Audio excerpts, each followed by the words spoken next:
Pour faire le portrait d'un oiseau, peindre d'abord une cage avec une porte ouverte.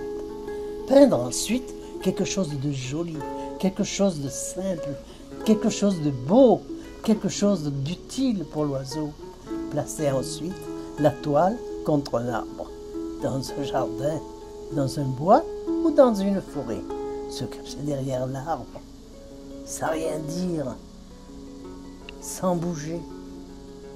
Parfois, l'oiseau arrive vite, mais il peut aussi mettre de longues années avant de se décider.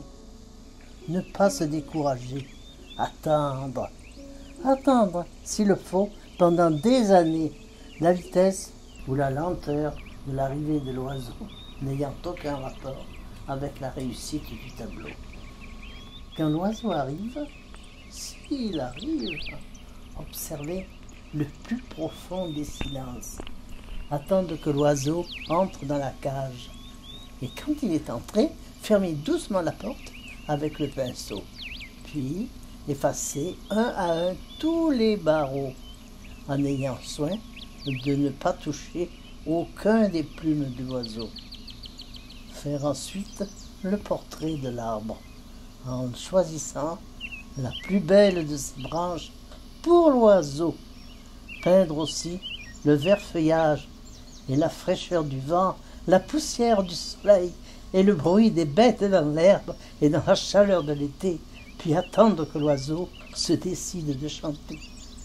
Si l'oiseau ne chante pas, c'est mauvais signe. Mais s'il chante, c'est bon signe. Signe, vous pouvez signer. Alors, vous arrachez tout doucement une des plumes de l'oiseau et vous écrivez votre nom dans un coin du tableau. Sais-tu que je l'ai lu à des personnes âgées, hein? Pas de réaction. Et puis je l'avais lu à d'autres jeunes comme ça. Pas de réaction non plus.